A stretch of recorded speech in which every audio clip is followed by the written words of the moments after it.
So, as I mentioned the other day, one of the nice things about the return of spring is the fact that I can get in here midweek in the evening and do some painting, which is what I've been doing. So when we last left, I had done a couple of initial base coats on this guy. And what I'm doing this evening is I've added a highlight color of a mixture of underbelly blue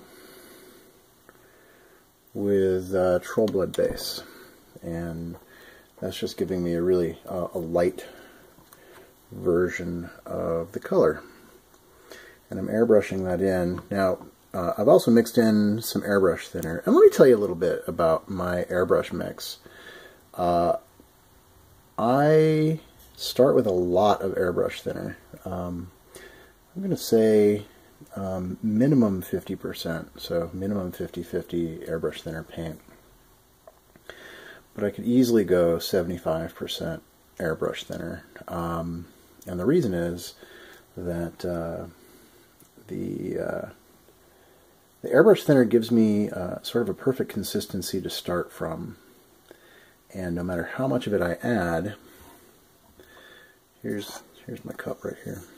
No matter how much of it I add, I'm always going to get a good paint coat.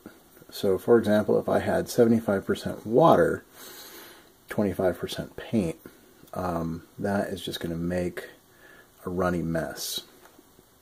So what I've ended up is just a really transparent color, and that's actually good in itself because it means that I can carefully build up layers of color on the model as I'm painting without worrying about necessarily going overboard, and I also can get really nice blended edges because why are you not focusing? There we go. Because it's never going to leave a hard line. So a lot of airbrush medium, and it's so easy. The airbrush medium makes mixing the paint and making it ready terribly easy. A lot of the problems that I've had, which I'm sure are very similar to the problems you have with mixing down hobby paints to make them airbrush ready, kind of went away when I started using medium. So there you go. There's my endorsement for airbrush mediums. So let me see if I can just show you real quick. Oh, see. All right.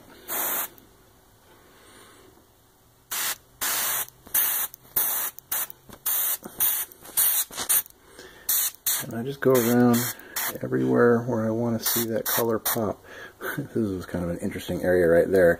That's actually supposed to be like underwear or something, not his flesh. Anyway, anywhere where I want that color to get brighter, you know, I just spray it around.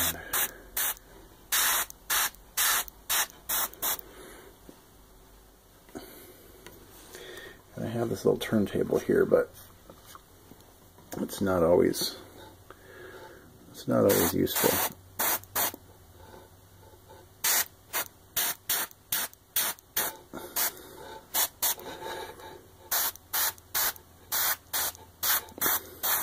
And again, the transparent paints means that I can do a little bit, take a look, move around, spray in some other places.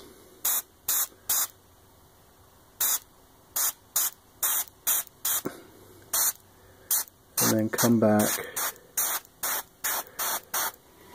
around. It's just slowly build it up. It doesn't all have to happen at once, especially with this, you know, this kind of highlighting. It can happen a little bit at a time. It's probably better that it does. So yeah, I'm going to continue on with that, and then I'm going to go. So what I'm kind of doing is highlight, shadow, highlight, shadow. So the first time was Troll Blood base, and then burnt umber shadows, and then I'm doing my highlight, and then I might actually use burnt umber mixed with Troll Blood base to do the shadows again, and then when I get it to about where I want it, I'm going to start doing some washes to really bring out the come on, focus there, yeah, a lot of the real details that you can see in the flesh there. Oh, and yeah, you know what, I'm going to add a little purple. There should be a little bit of purple to this too, especially around the edges of where the flesh meets the stone. So that'll be coming in a while. Anyway, gonna get to it. Hey, back in the shop. It's a different day from the last video. And in fact, I missed a day of painting. Whoop. Windows screwing up the light. Missed a day of painting. Yesterday I had some minor surgery. Nothing to worry about. I was sort of laughing through the whole thing, and so was my doctor, which is always a good thing. So anyway, this means that only one day of painting and shooting in my normal schedule. So instead of Wednesday, Thursday, this is Thursday. And I'm still working on the Mountain King. That's what he is. Hold on, let's take a look. When last we left our Mountain King, he was like this.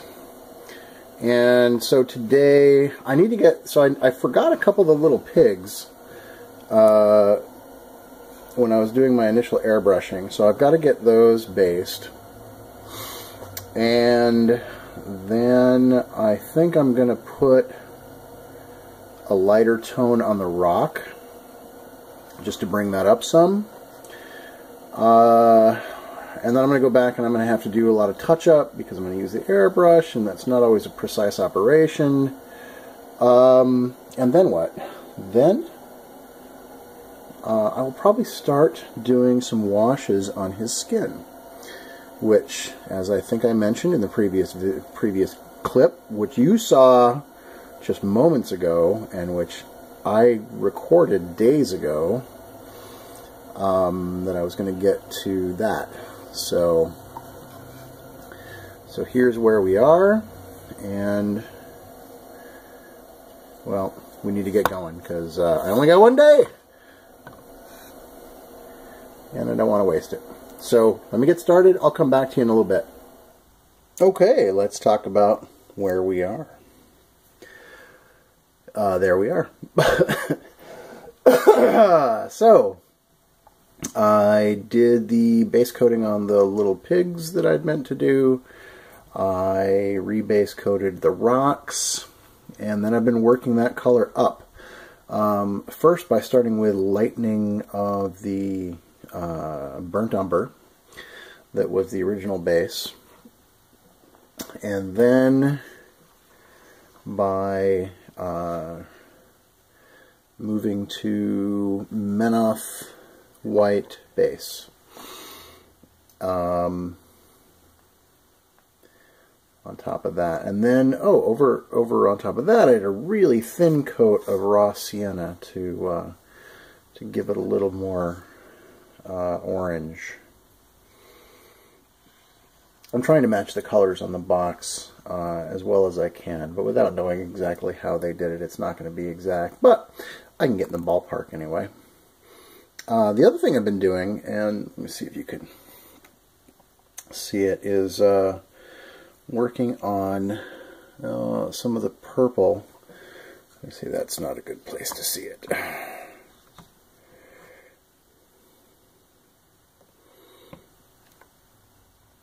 This is a tough thing to move around.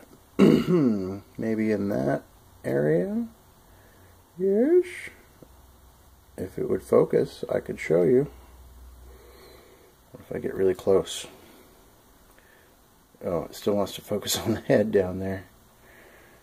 Alright, fine. Anyway, what I did with purple is I took some, and maybe you can even see it in the face there. I took some Citadel Xeris purple and made a nice thin wash, really almost a glaze, using the Liquitex Airbrush medium, which I tend to use for, well, almost everything. And started washing it into the deep crevices. The results are pretty cool.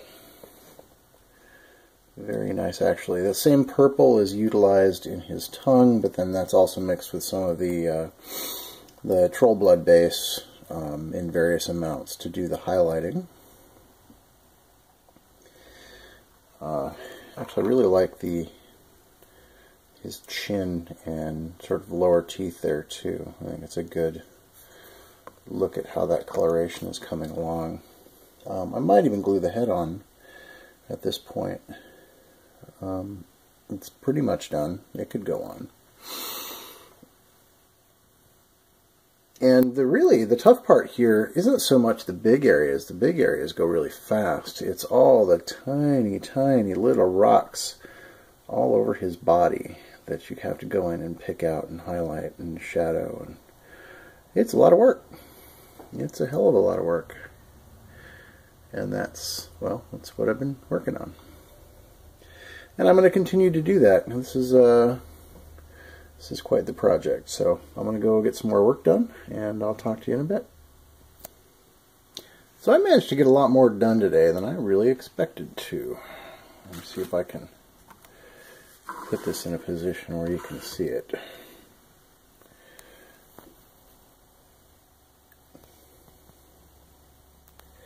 It's not done.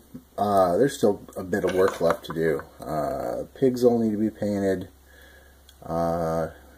There is some chains that still need to be added. These bits back here need to be finished. I had to green stuff in his rear loincloth there because, well, there was a big gap.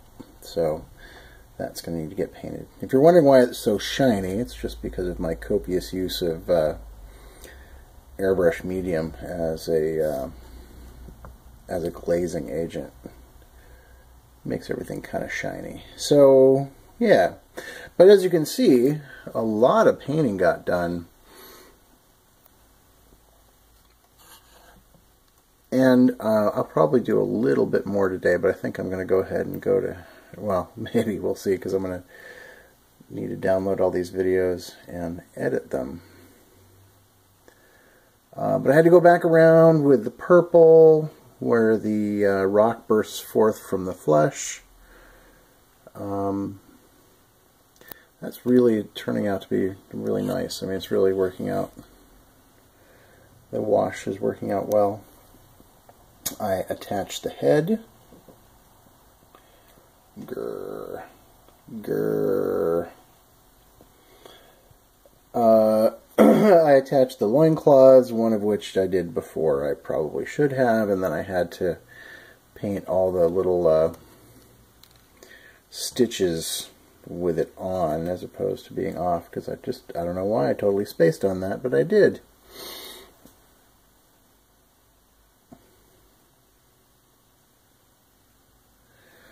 So yeah, it's really coming along. There's really not that much work left to do. I imagine he will be done next week when I get my next days off from the store. And I'll probably come in during the week again and do a little bit more work on him because, well, I'm really enjoying it. This has really been a fun project.